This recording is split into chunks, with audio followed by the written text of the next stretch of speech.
Alors maintenant, nous allons ajouter le texte lire la suite afin d'arriver au détail de l'article. Donc on va retourner dans Dreamweaver et on va se replacer sur l'index.php. Et là, on va venir repérer à la ligne 36 le paragraphe. On va juste se mettre en dessous. Et puis là, on va ajouter un petit bout de code. Donc on va taper ouverture de balise HTML, on va taper ahref. Entre les guillemets, on va taper ouverture de balise PHP. The underscore permalink, ouverture fermeture de parenthèse, point virgule. On ferme la balise PHP.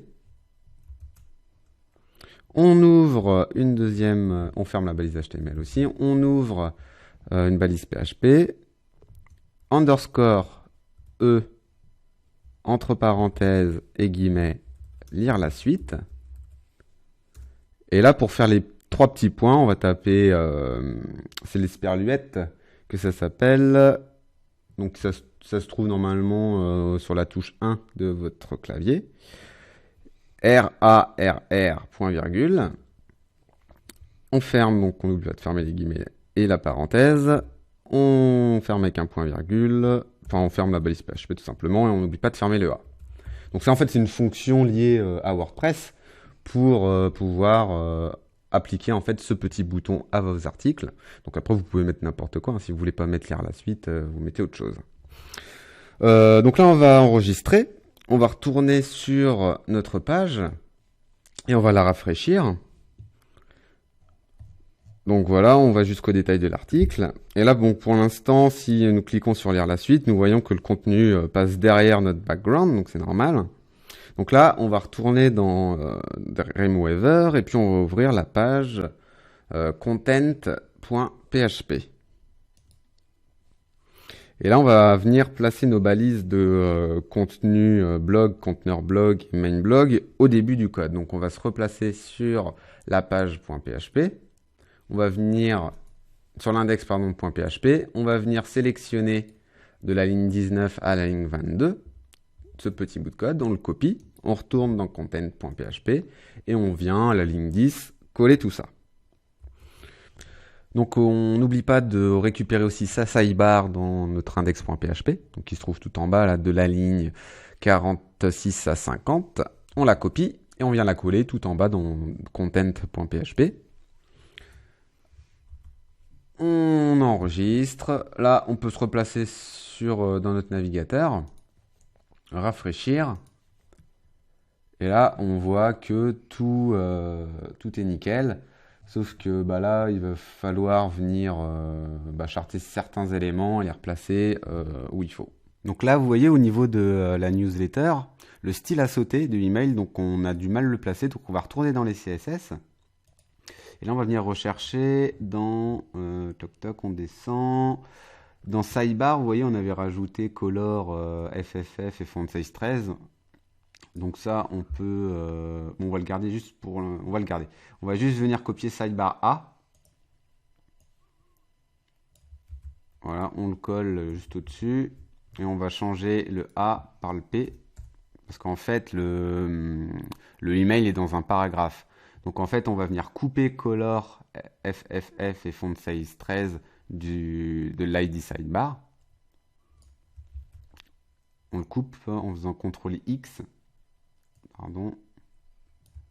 Ou commande X. Et on le place voilà, à la place de cette ligne. Voilà, on enregistre. Là, on peut venir voir, retourner dans notre page, actualiser. Voilà, et on voit déjà que le style apparaît. Donc maintenant, on va venir charter, vous voyez le titre, ma première actu. Donc on va essayer de lui placer le petit nuancier devant, la petite icône. Et puis voilà, on va venir le charter. Donc du coup, on retourne dans Dreamweaver. Et on va retourner dans thecontent.php. Donc là, on se place ligne 23. Et vous voyez, il y a une classe qui s'appelle Entry Title. Donc c'est une classe par défaut qui était présente, vous vous rappelez, tout au début dans la feuille de style générique du thème. Mais là, vu qu'on avait tout supprimé, elle n'existe plus. Donc il faut la recréer. Donc on copie Entry-Title. Donc là, on se place même juste à côté du titre plutôt. On va juste faire espace et on va rajouter la classe nuancier. vous rappelez, c'est la classe qui nous permet de générer le petit nuancier comme icône. Donc là, on enregistre et puis on rafraîchit la page juste pour voir si ça a été pris en compte. Voilà, ça a été pris en compte. Par contre, vous voyez que c'est collé et tout, donc c'est pas génial. Donc on va venir rajouter quelques éléments dans le CSS. On retourne dans notre feuille de style.css. Et là, on va venir se placer, vous voyez, à la ligne 33, au niveau de main h2 et main blog h2. On va rajouter une virgule. Et là, on va pas mettre un ID, mais on va juste rajouter on va créer une classe qui s'appelle entry_title. Et on va rajouter h1 devant, point entry-title. Voilà. Donc là, en fait, on spécifie la classe entry_title dans notre feuille de style Dreamweaver et on lui rajoute le h1 devant pour le charter. Donc du coup, on enregistre. On peut retourner voir maintenant dans Firefox, actualiser. Et voilà, on voit que le style a été pris en compte. Donc là, c'est parfait. Donc maintenant, on va venir placer notre petit fil d'Ariane parce que vous voyez que il n'est pas apparent. Donc en fait, on va se rendre dans la page index.php. Et puis, on va venir sélectionner à partir de la ligne 24 jusqu'à la ligne 28 le code pour afficher le fil d'Ariane. On le copie. On retourne dans notre page content.php. Et puis, on va venir le coller à la ligne 14, 15, par là. Voilà. On enregistre. On se replace sur son navigateur. On rafraîchit. Et là, on voit que le fil d'Ariane a bien été pris en compte avec même le titre au-dessus. Par contre, c'est pas très, tout est collé, c'est pas très aéré. Donc, on va retourner dans Dreamweaver et on va venir rajouter un petit saut de ligne, donc un BR. Donc, ouverture de balise, un BR, vous connaissez maintenant. Donc là, on enregistre, on retourne voir ce que ça donne. Ok, donc là, c'est déjà mieux. Donc maintenant, on va rajouter un petit bouton retour pour retourner donc à la page d'actualité. Donc pour cela, on ouvre la page détail.html de notre maquette.html. Voilà, on l'ouvre avec Dreamweaver et puis on va venir sélectionner le code. Alors, il faut qu'on le retrouve. Tac, ligne 113. Voilà, retour à la galerie. On le copie. On le place du coup sur la page content.php à la ligne, juste après le BR en fait qu'on a tapé. Voilà. Maintenant, en fait, on va modifier un petit peu le href. Donc, on va supprimer le petit dièse qu'on a rajouté. Et à l'intérieur, on va taper JavaScript .history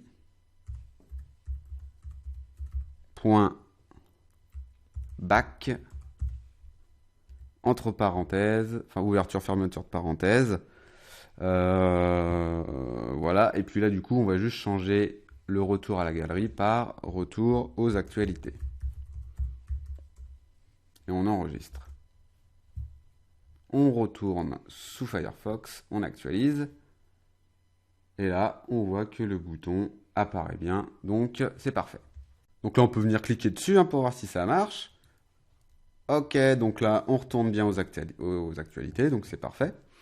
Donc en fait, cette petite fonction qu'on a rajoutée dans le ahref, elle permet tout simplement de revenir à la page précédente. Voilà, c'est une petite astuce, faut garder ça en mémoire parce que vous pouvez l'appliquer sur n'importe quel site, PHP, HTML. Voilà, pour revenir à la page précédente. Donc maintenant, là, si on retourne sur notre navigateur, on voit que, vous voyez, il a laissé une réponse. Ça nous est pas utile puisque plus bas, on a le petit champ qui permet aux internautes de laisser un commentaire. Donc, on va venir tout simplement faire un peu de ménage et supprimer les éléments qui nous gênent. Donc, on ouvre Dreamweaver, on se place sur la page content.php et puis on va venir repérer à la ligne 39, voilà, ligne 39 jusqu'à la ligne 43, ce petit bout de code. Et on va tout simplement le supprimer, parce qu'on n'en a pas besoin. On enregistre, là on rafraîchit la page. Et là on voit que eh bien, ça s'est bien supprimé. Donc par contre, vous voyez, au niveau du bouton actualité, on pourrait laisser un petit peu plus d'espace pour que ça soit un peu plus aéré. Donc rajouter, je pense, 2 BR, ça devrait suffire.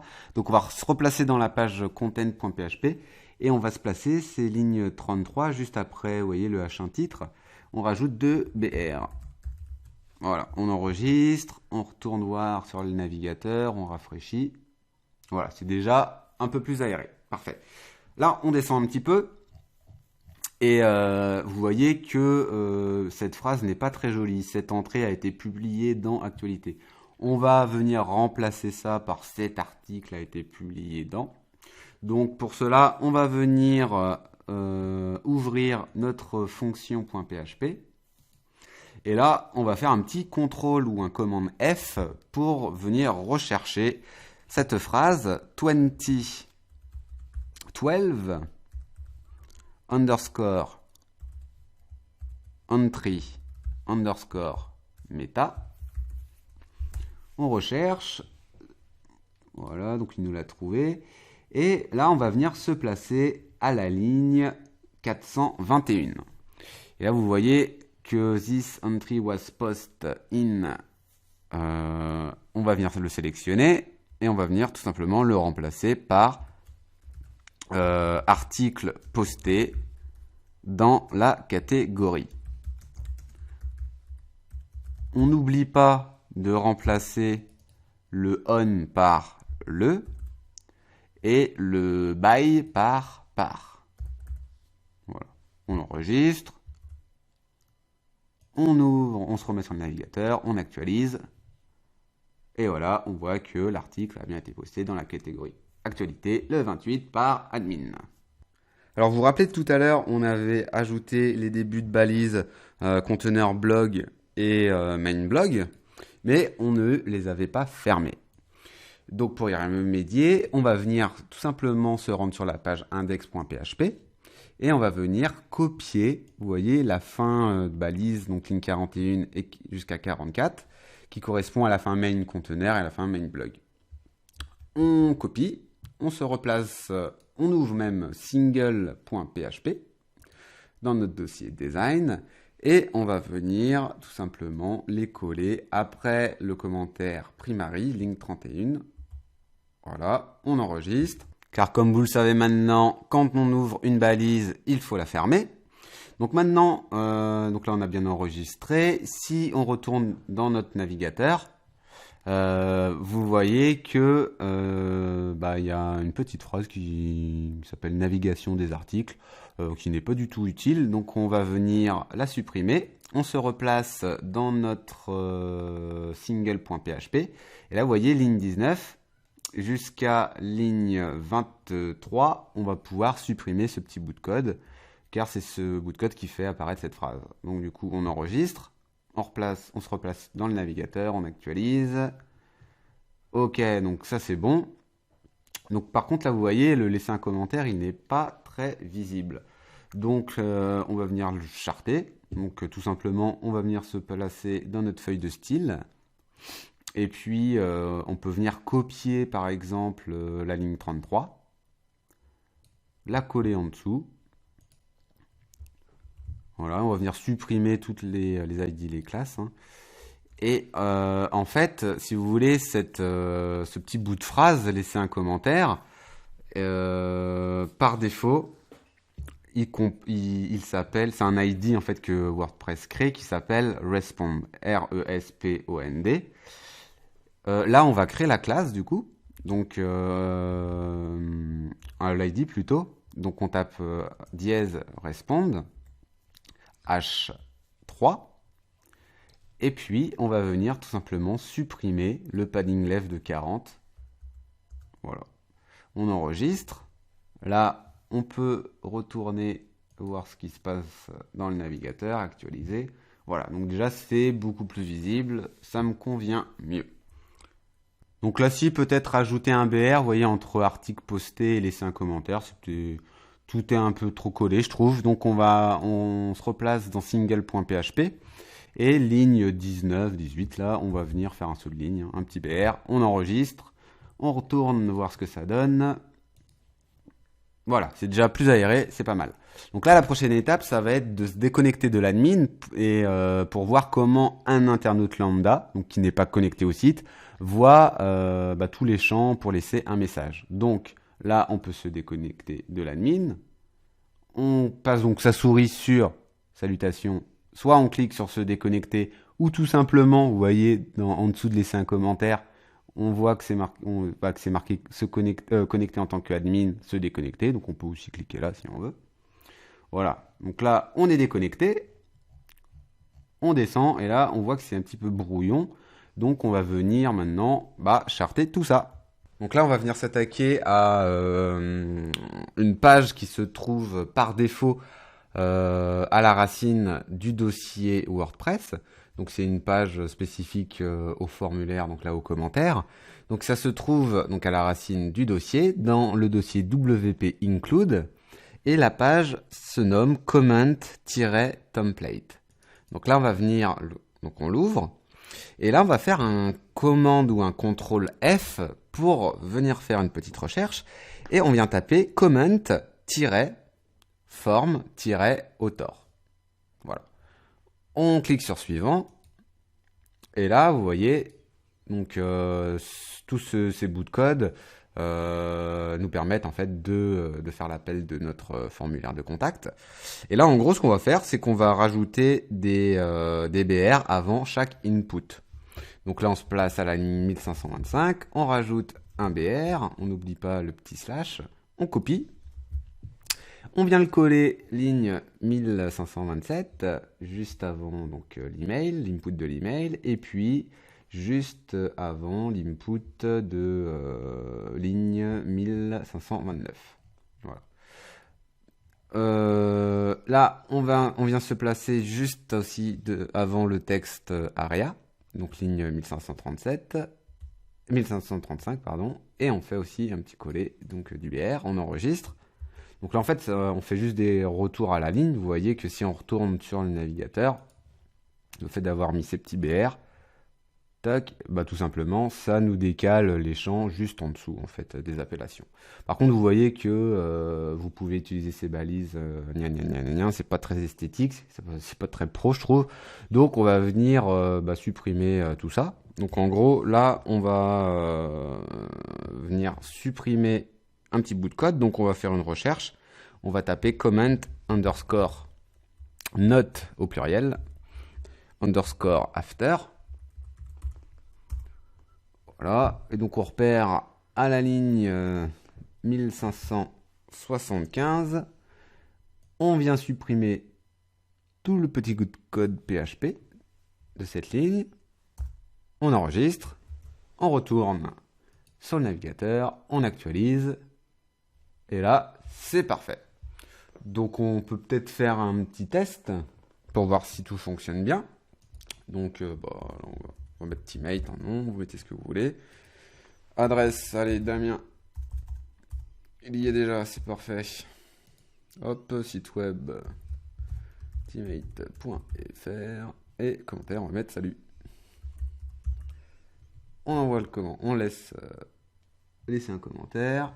Voilà. Donc là, on voit que y a un petit souci au niveau de l'image en haut, mais c'est normal, et que le commentaire est en attente de validation. Voilà. Alors vous vous rappelez, un peu plus tôt dans la formation, on avait spécifié une width 100% à nos images. C'est pour ça tout simplement là que l'avatar est vraiment un peu trop grand. Donc en fait, par défaut, WordPress a une classe donc pour appeler cet avatar. Cette classe s'appelle vcard. Donc là, on va retourner dans nos styles CSS à nous, et on va se placer juste après l'ID main blog, donc la ligne 84, ça me paraît bien. Et là, on va venir rajouter donc point. Donc on crée la classe vcard image img, et là on va lui spécifier une width auto, et on rajoute point d'exclamation important pour forcer les navigateurs à prendre en compte cette classe. Point virgule, on ferme, on enregistre. Là, on peut retourner voir si l'image, voilà, l'image redevient petite, donc c'est parfait. Par contre, là, vous voyez au-dessus, on a une réflexion au sujet de ma première actu, donc c'est pas top tout ça. Bon, vous pouvez soit changer l'appellation, soit comme nous, simplement la supprimer parce que c'est pas très esthétique, je trouve. Donc, on va se replacer dans le dossier design et puis on va ouvrir la page comments, donc de notre thème.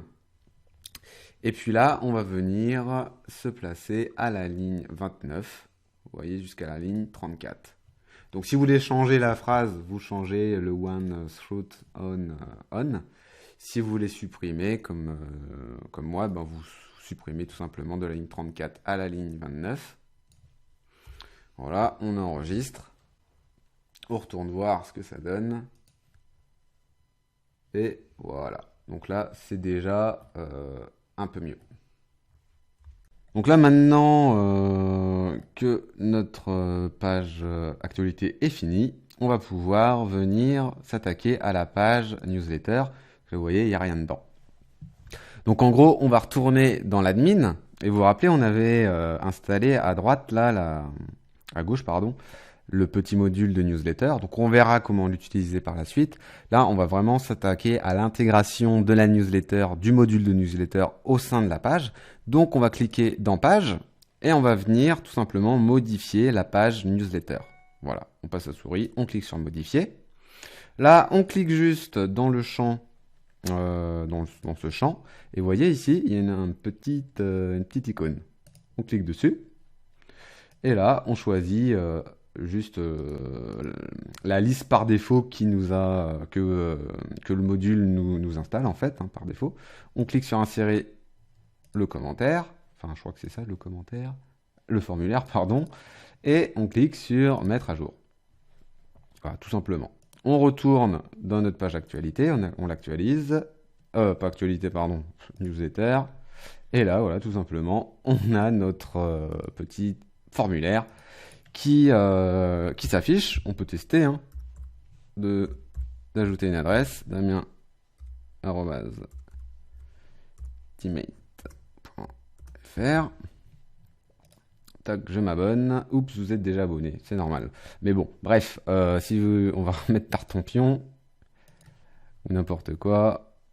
David@awel.fr. Tac, voilà. Vérifiez votre boîte de réception afin de confirmer votre abonnement. Donc normalement, le module nous envoie directement un petit message dans notre boîte mail. L'internaute doit valider pour éviter tout simplement que des robots s'inscrivent voilà, à votre newsletter. Il valide et vous, côté admin, tac, vous pouvez voir tac, au niveau des abonnés que david@awel.fr c'est bien abonné. État non confirmé, c'est normal parce qu'il ne l'a pas validé. Voilà. Donc vous voyez, rien de plus simple. Maintenant, on va venir installer notre formulaire de contact. Donc pour cela, on va tout simplement ajouter un petit plugin qui est très bien fait. On vient cliquer dans extension ajouter et on va venir taper. Alors, de mémoire, c'est contact forme 7. On recherche. Voilà. On clique sur détail si on veut voir le détail. Tac, tac. On peut s'amuser à lire. Installation. Tac, tac. OK. Capture d'écran. Voilà, voilà. Et on clique sur installer maintenant. Voilà, ça a bien été installé, on l'active. Ok. Donc on va cliquer dans les réglages maintenant. Et là, vous voyez, il nous donne un petit bout de code. Donc c'est un shortcode qu'on appelle ça, à installer tout simplement au sein même de notre page contact. Donc on vient faire un petit copier de ce bout de code. Et là, on va venir se placer dans page, toutes les pages. Et on va venir tout simplement modifier la page contact. ce bout de shortcode, on va venir le coller dedans. Et on clique sur mettre à jour. Là, on regarde déjà côté site ce que ça donne. Si on clique sur contact, voilà, comme par magie, le formulaire s'installe. Donc, vous vous rappelez par contre sur le HTML, on avait spécifié un petit Google Maps. Donc là, on va venir voir comment l'installer au sein même de la page contact. Donc là, on va venir ouvrir une page Google, n'importe quoi. Oui, là, je suis pas dedans. Donc, Google, allez, .fr, map. Allez, je tape juste Rennes. Hein. Hop, là, on vient cliquer sur le petit lien. Et on va venir tout simplement récupérer le bout de code, donc l'iframe, un petit CTRL-C. On se remet, c'était au-dessus, je crois. Hein. On se remet au-dessus du shortcode, on colle. Par contre, on peut supprimer le small de small jusqu'au BR parce que c'est pas tip top. Et puis, si vous voulez rajouter, je sais pas, une petite phrase, n'importe quoi, merci d'utiliser le formulaire de contact, ce que vous voulez, vos horaires d'ouverture, n'importe quoi, vous avez le champ libre de toute façon. On clique sur mettre à jour, tac, on actualise. Et là, ça ne marche pas, je sais pourquoi. Parce que tout simplement, ce bout de code, il faut le mettre non pas dans visuel, mais dans texte. Voilà. Donc en fait, vous cliquez sur le petit onglet texte. Vous le collez. Tac. On met à jour. On actualise. Et voilà. Alors là, vous voyez qu'il ne prend pas vraiment toute la largeur. Donc on peut certainement lui mettre une width auto. Mettre à jour. Non. Je croyais qu'il prenait la width auto. Alors la width 100%. Alors. On met à jour. Oui, ça doit être même 100%. Je sais pas pourquoi j'ai dit auto. Voilà. Donc là, il prend toute la largeur. Et bon, il est peut-être un peu haut. Donc là, vous voyez, au niveau de la height, hein, il suffit tout simplement de changer sa valeur. Hein. Vous vous mettez en 200. Toc. On actualise. Et voilà, c'est tout de suite beaucoup mieux. Donc bah voilà, la page contact est terminée. Là, on va pouvoir passer à la suite.